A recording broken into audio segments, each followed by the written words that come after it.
അരുണാചൽ പ്രദേശിൽ ദുരൂഹ സാഹചര്യത്തിൽ മരിച്ച നിലയിൽ കണ്ടെത്തിയ നവീനും ഭാര്യ ദേവിയും 1.5 കൊല്ലം മുമ്പ് ഇറ്റാനഗറിൽ എത്തിയിരുന്നതായി പോലീസ്. ഇറ്റാനഗറിലെ ഹോട്ടൽ മുറിയിൽ നിന്നും രക്തം കട്ടപിടിക്കാതിരിക്കാനുള്ള മരുന്നും കണ്ടെത്തി.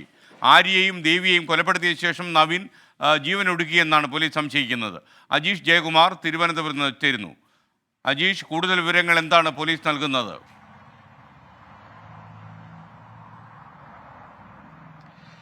എന്തായാലും ഈ സംഭവത്തിൽ ഒരു നിമിഷം കഴിയുമ്പോഴും ദുരൂഹത ഏറി വരികയാണ്. ഈ ദേവിയും അതേപോലെ തന്നെ ഭർത്താവ് നവീനും ഇവർ ആയുർവേദ ഡോക്ടർമാരായിരുന്നു. തിരുവനന്തപുരത്ത് ജനിച്ചു വളർന്ന ഇവർ ഏറെക്കാലം ആയുർവേദ മേഖലയിൽ തന്നെ ജോലി ചെയ്തിരുന്നു. പിന്നീടാണ് ഇവർ മറ്റു മേഖലകളിലേക്ക്, അതായത് ദേവി അധ്യാപിക മേഖലയിലേക്കും നവീൻ ബിസിനസ് മേഖലയിലേക്കും തിരിയുന്നത്. പിന്നീട് ദേവി ഈ സ്കൂളിൽ പഠിപ്പിക്കുമ്പോഴാണ് ആര്യയുമായി പരിചയപ്പെടുന്നത്. പിന്നീട് ഈ നവീനാണ് ഇവരെ ഈ ബ്ലാക്ക് മാജിക് എന്ന തരത്തിലേക്ക് എന്നൊരു കാര്യത്തിലേക്ക് കൊണ്ടുപോയത് എന്നാണ് മനസ്സിലാക്കുന്നത്.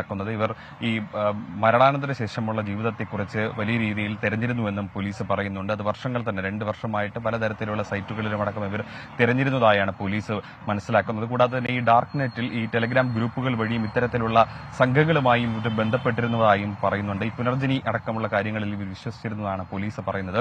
പിന്നീട് ഈ കോട്ടയത്ത് നിന്ന് കഴിഞ്ഞ 17-ാം തീയതിയാണ് ഈ ദേവിയും ഭർത്താവ് നവീനും വീട്ടിൽ നിന്ന് പുറത്തിറങ്ങിയത്, വീട്ടിൽ നിന്ന് പുറപ്പെട്ടു പോയത്.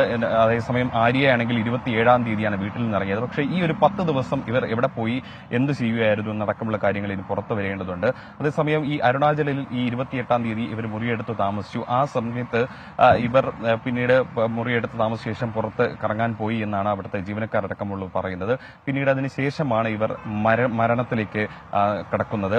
ഈ മരിക്കുന്ന സമയത്ത് ഇവരുടെ ഈ ആര്യയുടെയും ദേവിയുടെയും കൈകളിൽ മുറിവുണ്ടായിരുന്നു. ഒപ്പം തന്നെ ആര്യയുടെ കഴുത്തിലും മുറിവുള്ളതായാണ് അവിടുത്തെ പോലീസ് കണ്ടെത്തി പറയുന്നത്. മാത്രമല്ല ഈ നവീനന്റെ മൃതദേഹം കടന്നത് ഈ ഹോട്ടൽ മുറിയിലെ ശുചിമുറിക്കകത്താണ്. അതുകൊണ്ട് തന്നെ ഈ 2 പേരെയും കൊലപ്പെടുത്തിയ ശേഷം നവീൻ ആത്മഹത്യ ചെയ്ത ആകുമോ എന്നുള്ളൊരു നിഗമനത്തിലാണ് പോലീസ് എത്തുന്നത്. അപ്പോൾ എന്തായാലും കേരളത്തിൽ നിന്നുള്ള പോലീസ് സംഘവും ഒപ്പം തന്നെ ഈ ആര്യയുടെയും ദേവിയുടെയും അടക്കമുള്ള ബന്ധുക്കളും ഇന്ന് ഉച്ചയ്ക്ക് ശേഷം അരുണാചൽ പ്രദേശിലെത്തും. ഇന്നലെ രാത്രി 11 മണിക്കാണ് ഇവിടെ നിന്ന് അവർ പുറപ്പെട്ടത്. ബംഗളൂരിൽ നിന്നും അവിടെ നിന്ന് ഗുവാഹത്തി അതുവഴി അരുണാചൽ പ്രദേശിലായിരിക്കും പോകുന്നത്. എന്തായാലും ഉച്ചയ്ക്ക് ശേഷമായിരിക്കും അവരെത്തുക. അവിടെ എത്തിയതിനു ശേഷമായിരിക്കും ഈ പോസ്റ്റ്മോർട്ടം നടപടികളടക്കമുള്ള കാര്യങ്ങൾ നടപ്പിലാക്കുക. എന്തായാലും ഈ സീറോ വാലിയിൽ ഇതൊരു ഹണിമൂൺ വാലിയാണ്. ഈ കല്യാണശേഷം നവവധുക്കൾക്ക് ഈ ഹണിമൂണിന് പോകുന്ന ഒരു സ്ഥലമാണ് സീറോ വാലി. അപ്പോൾ ഈ പ്രദേശത്ത് ഇവർ ഈ തെരഞ്ഞെടുത്തത് എന്തിനെന്നുള്ളൊരു ചോദ്യവും ബാക്കിയാണ്. കാരണം 1.5 വർഷം മുമ്പ് ഈ നവീനും ഭാര്യ ദേവിയും ഈ പ്രദേശം സഞ്ചരിച്ചതായി പറയുന്നു. അപ്പോൾ അതുകൊണ്ട് തന്നെ ഈ ആര്യയും കൂട്ടി ഇവർ 3 പേരും ഇവിടെ പോയത് എന്തിനാണെന്നുള്ള കാര്യം ഇനി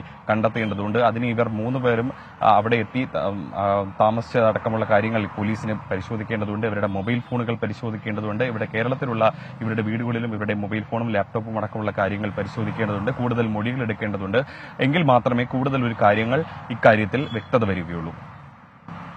okay, thank you Ajeesh Jayakumar.